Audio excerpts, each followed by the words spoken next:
Assalamualaikum warahmatullahi wabarakatuh. Halo anak-anak yang berbahagia.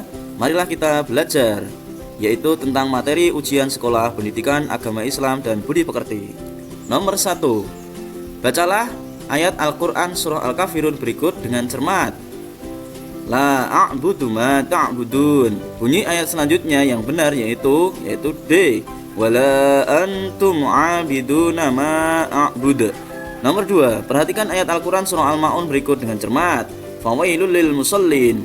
Bunyi ayat selanjutnya yang benar yaitu alladzina hum an salatihim sahun. Nomor 3, perhatikan ayat Al-Quran surah Al-Fir berikut dengan cermat. Wa arsala alaihim tayran ababil. Bunyi ayat selanjutnya yang benar yaitu tarmihim bihijaratim min sijil. Kemudian nomor 4, perhatikan dan bacalah dengan cermat ayat Al-Quran di bawah ini. Tarmihim bihijaratim min sijil. Huruf hijaiyah pada ayat di atas berjumlah 18 huruf ya. Berarti kalian harus mencermati di setiap hurufnya. Kenapa ada 18? Kita hitung ya.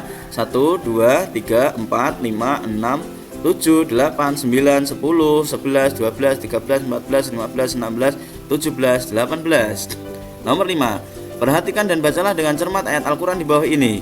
Jumlah kata pada ayat di atas berjumlah Fadzalikal ladzi yad'ul yatim. Jumlahnya ada 4 ya.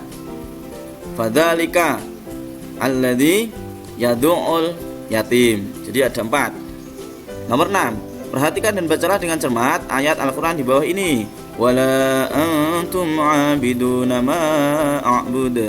Hukum bacaan pada lafal yang digarisbawahi adalah, lihat anak-anak, di sini yang digarisbawahi adalah mim sukun dan ain. Mim sukun bertemu dengan ain, hukum bacaannya idhar syafawi. Sedangkan ikhfa syafawi jika ada mim sukun bertemu dengan huruf ba. Idgham mislain, huruf yaitu yang berharokat sukun kemudian bertemu dengan huruf yang sejenis. Contohnya dal sukun bertemu dengan dal. Kemudian yang D, iklab. Iklab itu nun sukun atau tanwin bertemu dengan ba. Padahal di sini pertanyaannya adalah mim sukun ketemu dengan ain, sehingga jawabannya adalah idhar syafawi. Idhar syafawi penjelasannya adalah mim sukun bertemu selain huruf mim dan ba. Nomor 7, perhatikan dan bacalah dengan cermat ayat Al-Quran di bawah ini.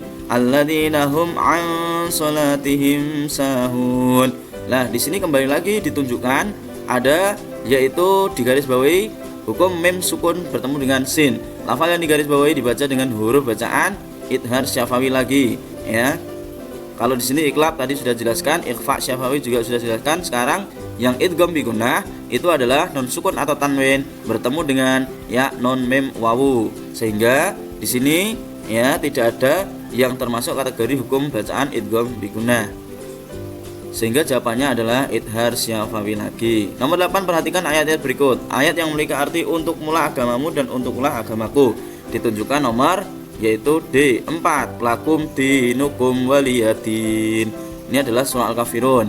Nomor 9, perhatikan terjemahan ayat-ayat berikut ini yang merupakan terjemahan dari ayat La a'budu ma ta'budun, yaitu C, aku tidak akan menyembah apa yang kamu sembah. Diingat anak-anak, di sini ada kata kuncinya yaitu la. La itu artinya tidak, ma itu apa ya.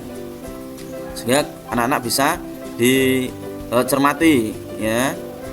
Kemudian nomor 10, perhatikan dan bacalah ayat-ayat berikut dengan cermat. Ayat yang memiliki arti lalu dia menjadikan mereka seperti daun-daun yang dimakan ulat. Ditunjukkan oleh nomor ini terdapat dalam surah Al-Fil. 1, faja'alahum ka'asfim ma'kul.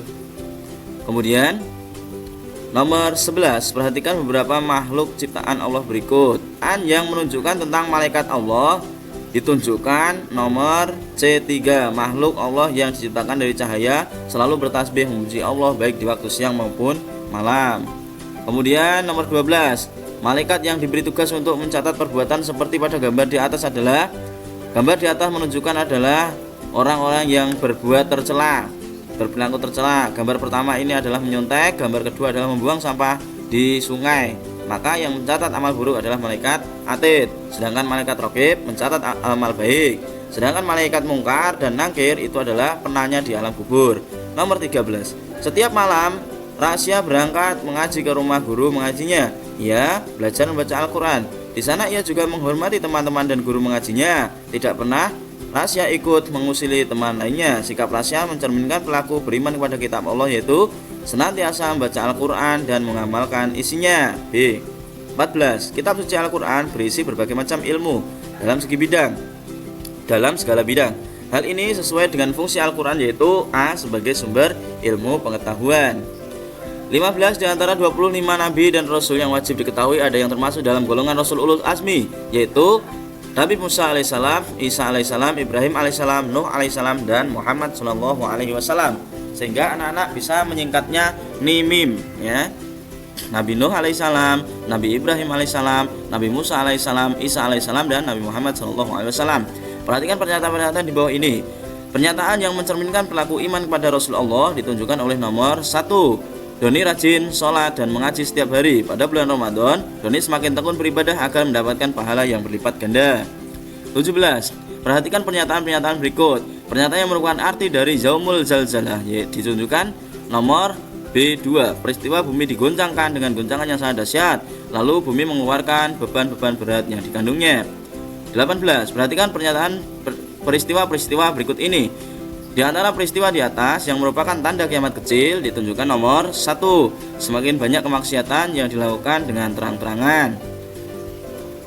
Kemudian nomor 19. Pak Badrun selalu bekerja keras untuk menghidupi keluarganya. Semua pekerjaan dilakukan walaupun itu pekerjaan berat. Ia selalu berangkat pagi dan pulang saat maghrib, tapi kehidupannya masih jauh dari kecukupan. Sikap yang harus dilakukan Pak Badrun adalah B. Sabar dengan tetap berdoa dan berikhtiar atau berusaha. Kemudian perhatikan pernyataan-pernyataan berikut dengan cermat. Pernyataan yang sesuai dengan qadarnya Allah Subhanahu wa taala ditunjukkan nomor 3.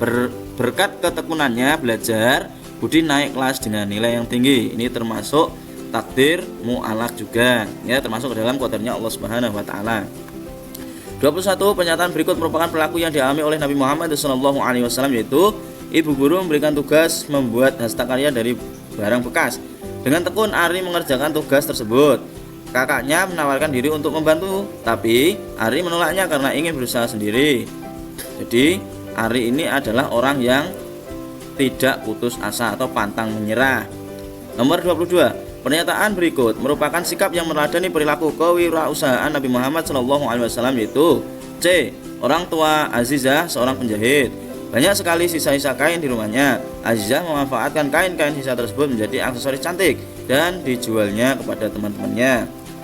Kemudian nomor 23. Pada usia yang masih sangat kecil, Nabi Muhammad SAW telah menjadi yatim piatu. Tapi Nabi Muhammad tidak pernah mengeluh. Nabi Muhammad tidak pernah terus-menerus bersedih. Hal tersebut menunjukkan sifat terpuji Nabi Muhammad SAW yang patut kita teladani dalam kehidupan sehari-hari, yaitu sabar dan tabah. 24. Perhatikan pernyataan-pernyataan berikut ini. Pernyataan yang mencerminkan perilaku uswatun hasanah Nabi Muhammad SAW ditunjukkan oleh nomor. Perlu anak-anak ketahui, uswatun hasanah itu artinya adalah contoh yang baik bagi kita semuanya, yaitu A. Sejak anak-anak beliau tidak pernah sekalipun berdusta. Yang benar dikatakannya benar, yang salah dikatakan salah. Jadi tidak pernah berbohong. Dusta itu artinya bohong. 25. Perhatikan pernyataan-pernyataan berikut ini. Pernyataan yang mencerminkan perilaku santun Nabi Muhammad SAW ditunjukkan oleh nomor B2. Zahra selalu menyapa bapak atau ibu guru dan mengucapkan salam setiap kali bertemu. Jadi perilaku sopan dapat ditunjukkan dengan mengucapkan salam setiap kali bertemu dan menyapa. Demikian anak-anak, terima kasih.